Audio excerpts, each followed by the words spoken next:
Hi, my friends. Today I want to present you a new story. Enjoy watching it. The clock on my dashboard glowed 11:47 p.m. as I navigated my old, sputtering truck down the dimly lit road.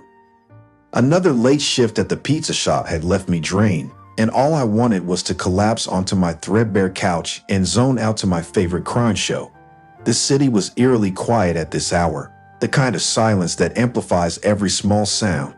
The hum of my engine, the occasional rustle of leaves, the distant siren wail. As I rounded a bend, the feeble glow of my headlights caught sight of a figure struggling by the roadside. It was a young woman, her back arched in frustration as she fought with a stubborn carjack. Her phone was precariously balanced in her mouth, its flashlight casting erratic beams in the dark. I felt a pang of hesitation. It was late, and the thought of getting involved with a stranger's problem was daunting. But something in her body language, the desperation, perhaps, struck a chord in me. With a resigned sigh, I pulled over and honked lightly to get her attention. She straightened up, visibly startled, her eyes wide with a mixture of hope and caution.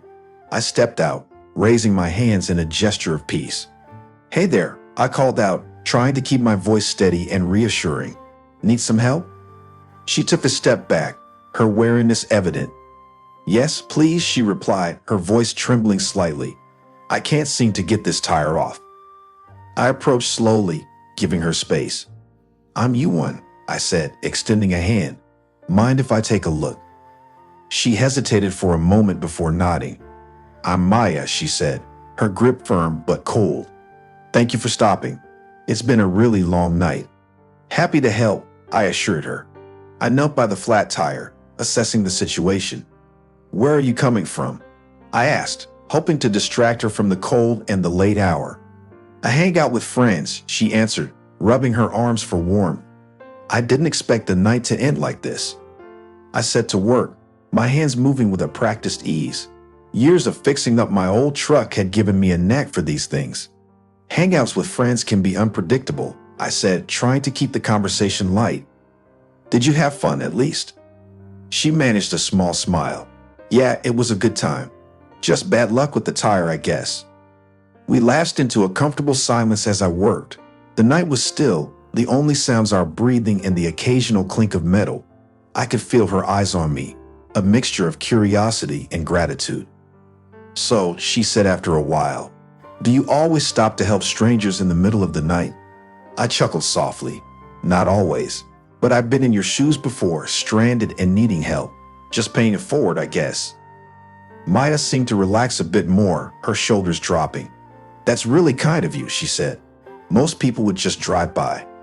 "I figure it's the least I can do," I replied, tightening the last bolt on the spare tire.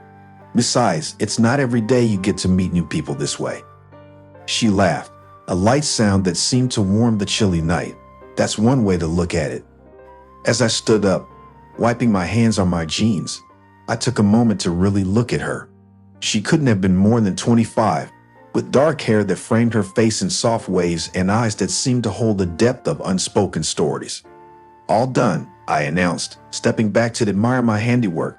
"You should be good to go now." Maya's eyes shone with gratitude. "Thank you, Ewan. I don't know what I would have done without you."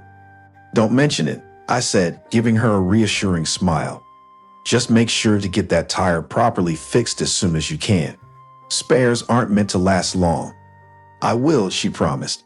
"Can I offer you something in return? Money, coffee, anything?" I shook my head. "No need. Just glad I could help. Drive safe, all right?" As I climbed back into my truck, I felt a strange sense of satisfaction. Helping Maya had given me a brief respite from my own burdens. As I drove away, the memory of her grateful smile stayed with me, a small beacon of light in the darkness. The first rays of dawn filtered through my thin curtains, casting a soft glow across my small, cluttered living room. I blinked awake, stretching out the stiffness from my bones. It was my day off, a rare luxury, and I intended to make the most of it. After a quick workout in the yard, I tackled my usual morning routine: laundry, cleaning, and a simple breakfast. The events of the previous night lingered in my mind, a curious blend of satisfaction and wonder. Helping Maya had felt like a turning point, though I couldn't yet fathom how significant it would be. By the time I settled into my armchair to watch some TV, the sun was well into the sky. The comedy show I chose was lighthearted, a perfect escape from my usual brooding thoughts. I was just starting to relax when a soft, insistent knock sounded at the door. My initial reaction was one of mild annoyance. Unexpected visitors were rare in my life, and the prospect of someone disrupting my quiet morning was unwelcome. The knock came again, more persistent this time. With a sigh, I rose from my chair and walked to the door, my mind running through the few people who might show up unannounced. I swung the door open and my breath caught in my throat. Standing there was a man in an expensive suit, his dark hair meticulously styled. Behind him, parked in my driveway, was a sleek black SUV. Two other men stood by the vehicle, their expressions unreadable. "Are you one?" the man in the suit asked, his voice smooth and authoritative. "Yes, that's me," I replied cautiously. "How can I help you?"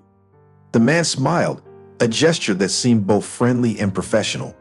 "I'm Logan, and I'm here on behalf of my sister, Maya." My confusion deepened. "Maya? Is she all right?" I asked, concerned. "She's fine," Logan reassured me. She couldn't stop talking about the kind-hearted stranger who helped her last night. She insisted that I come and see you today. I was taken aback, struggling to find the right words. "But how did you find me?" Logan chuckled softly. "You told her a lot about yourself, including the street you live on. It wasn't hard to track you down." He handed me a white envelope, its weight immediately noticeable. I opened it with trembling hands, revealing a substantial amount of money inside. "I can't accept this," I protested, trying to push it back towards him. "All I did was help a stranded woman. And she wants to thank you properly for your kindness," Logan insisted, his tone firm but kind. "Please don't say no. Maya would be very disappointed." Overwhelmed with emotion, I felt tears welling up in my eyes. "Thank you," I whispered, my voice cracking. "Please thank Maya for me." Logan's smile widened. "There's more," he said, reaching into his pocket and pulling out a business card. "Maya mentioned it had always been your dream to work at the Tree of Destiny company. Well, there's an opening, and it comes with 3 months of training. I put in a good word for you. We'll need your resume." My mind reeled. This was too much, too fast. I don't know what to say," I stammered, tears now streaming down my face. "Just say yes," Logan said gently. "Maya, and I believe in giving back to those who show kindness. This is our way of doing that." I nodded, unable to speak. Logan's sincerity was undeniable, and the opportunity was too incredible to pass up. "Thank you," I managed to say, my voice thick with emotion. Logan extended his hand and I shook it firmly. "I'll let you get back to your day," he said. "But make sure to get that resume to us soon. We're looking forward to having you on board." As Logan and his companions drove away, I stood in my doorway, clutching the envelope and business card like lifelines. This unexpected encounter had shifted my world, opening doors I had long thought closed forever. Later that afternoon, after I had calmed down, I sat at my old desk and dusted off my resume. It had been years since I had dared to dream about working at a place like Tree of Destiny. My hands shook slightly as I updated my information, trying to present the best version of myself on paper. Once done, I walked down the street to Mr. Bolton's house. He had been more than just a neighbor. He was my confidant and my only real friend. I needed to share this unbelievable news with him. "Mr. Bolton, you home?" I called out as I knocked on his door. The door swung open and Mr. Bolton's broad smile greeted me. "Ewan, come in. What brings you here on your day off?" "I have some news," I said, struggling to contain my excitement. "You remember the woman I helped last night? Well, her brother came to see me today. They offered me a job at Tree of Destiny." Mr. Bolton's eyes widened in disbelief. "Are you serious? That's amazing, Ewan." "I know," I said, feeling the reality sink in. "I can't believe it myself. They gave me this." I showed him the envelope and the business card, "and they want my resume." Mr. Bolton clasped my shoulder, his expression filled with pride. "You deserve this, Ewan. After everything you've been through, it's about time something good came your way." "Thanks, Mr. Bolton," I said, feeling a surge of gratitude. "And I want you and your family to come with me. I'm moving to a new neighborhood once I get settled. I can't leave you behind." Tears glistened in Mr. Bolton's eyes. "Ewan, you've always had a big heart. We'd be honored to come with you." That evening, as the sun dipped below the horizon, I felt a renewed sense of hope. My life, once filled with darkness and despair, was beginning to show glimmers of light. The kindness I had shown to a stranger had come full circle, bringing me opportunities I had only dreamed of. The sun rose with a golden promise on my first day at Tree of Destiny, a dawn heralding not just a new job, but a new chapter in my life. I had spent the last few days in a whirlwind of preparation, updating my wardrobe and psyching myself up for the transition from a pizza shop to a prestigious company. The financial gift from Maya had not only provided immediate relief, but also the means to present myself with confidence. I arrived at the company's sleek, modern building half an hour early, my heart pounding with a mixture of excitement and nerves. The lobby was a marvel of glass and steel, bustling with professionals who moved with purpose. As I approached the reception desk, a woman with a friendly smile greeted me. "Good morning. How can I help you?" she asked, her voice bright and welcoming. "Good morning," I replied, trying to keep my voice steady. "I'm Ewan, here to start my training today." She checked her computer and nodded. "Welcome, Ewan. Mr. Logan mentions you'd be coming. Please take a seat, and someone will be with you shortly." I sat down, absorbing the atmosphere around me. It felt surreal, sitting in this sophisticated environment, so far removed from the greasy kitchen and clattering dishes of the pizza shop. Before long, a man in a crisp suit approached me, his demeanor professional but warm. "Ewan, I'm James, the training coordinator. It's great to have you with us." "Thank you, James. It's great to be here," I replied, standing up to shake his hand. "Let me give you a tour and introduce you to the team," James said, leading me through the bustling office. "You'll find that Tree of Destiny is a place where we value innovation and collaboration." As we walked, James pointed out various departments, each buzzing with activity. The energy was contagious, and I felt my initial nerves giving way to enthusiasm. "Here we are," James said, stopping at a conference room. "This is where your training will begin. Our program is intensive but rewarding. You'll have a mentor assigned to guide you through the process." The door opened, and I was introduced to my mentor, Sarah, a sharp-eyed woman with a no-nonsense attitude. "Welcome aboard, Ewan," she said, giving me a firm handshake. "Ready to dive in?" "Absolutely," I replied, eager to get started. The first few weeks were a blur of learning and adaptation. The training was rigorous, pushing me to my limits, but I thrived on the challenge. Sarah proved to be an invaluable guide, her experience and insights helping me navigate the complexities of my new role. She was tough but fair, and under her tutelage, I felt myself growing more competent and confident each day. During breaks, I found myself gravitating towards the company cafeteria, a lively hub where employees gathered to relax and socialize. One afternoon, while enjoying a coffee, I noticed Logan across the room. He saw me and waved, making his way over with a broad smile. "Ewan, how's the first few weeks treating you?" he asked, genuinely interested. "It's been intense, but I love it," I replied.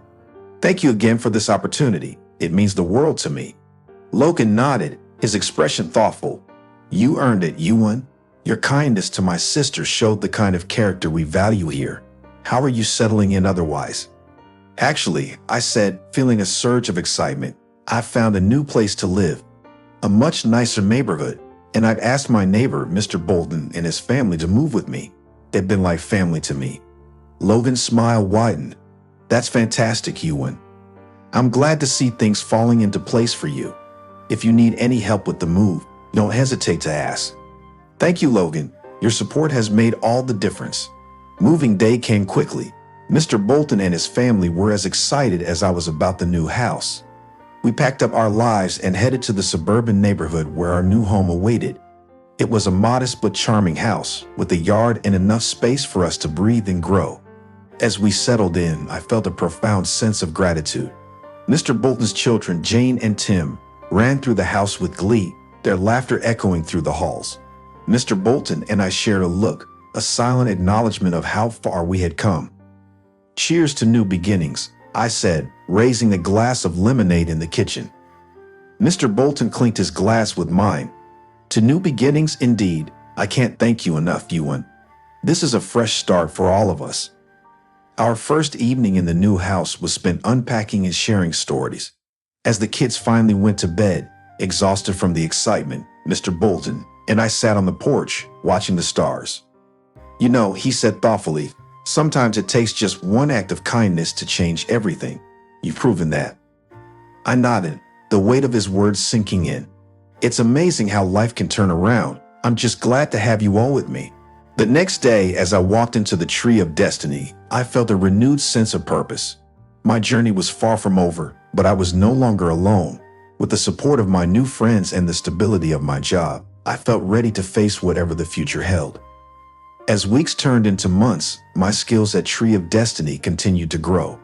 I earned the respect of my colleagues, and my relationship with Logan and Sarah deepened. They became more than just co-workers. They were my friends, my support system. One afternoon, as I was engrossed in a project, my phone buzzed with a message from Maya. Hey, Ewan, back in town. Let's catch up. I smiled, feeling a warm surge of happiness. Absolutely, I replied. Name the time and place. Meeting Maya again was like reconnecting with an old friend. We chose a cozy cafe downtown, and as she walked in, her smile lit up the room. Ewan, she exclaimed, hugging me tightly. It's so good to see you. It's great to see you too, Maya, I said, feeling a wave of gratitude for the chance encounter that had brought us together. Over coffee, we talked about everything that had happened since that night. Maya was thrilled to hear about my new job and home, and I thanked her again for her and Logan's generosity. You deserve every bit of it, she said firmly. Your kindness changed my life that night.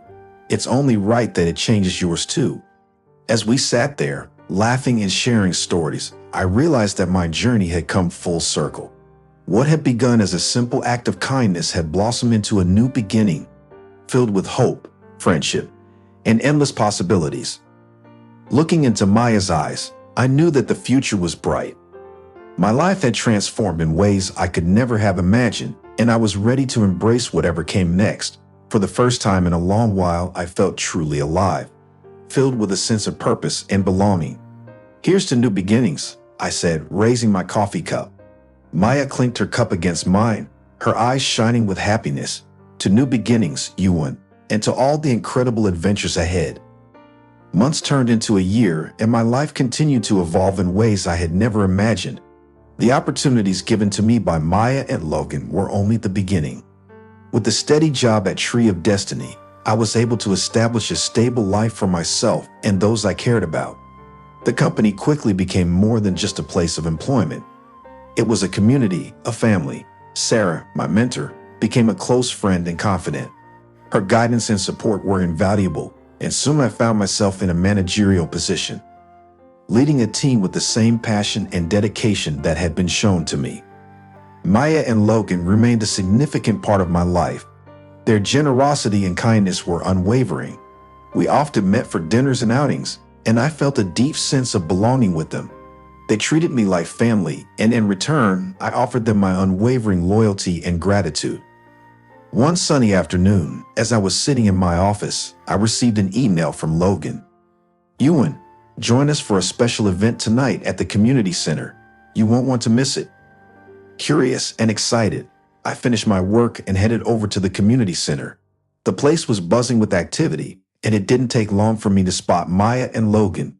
They greeted me with warm smiles and led me to the main hall, where a stage was set up. As we took our seats, the lights dimmed, and Logan stepped onto the stage. Ladies and gentlemen, thank you for joining us tonight. We have a special announcement to make.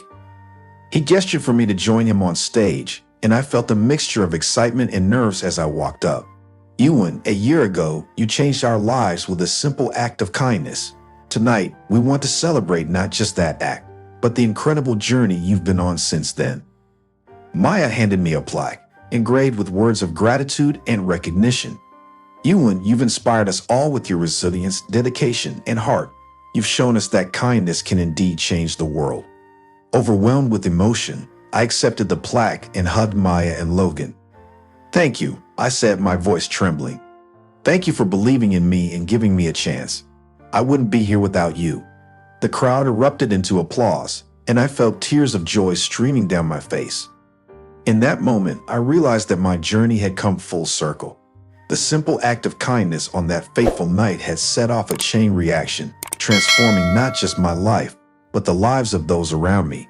The future was bright, and I was ready to embrace whatever came next, knowing that kindness had the power to change everything.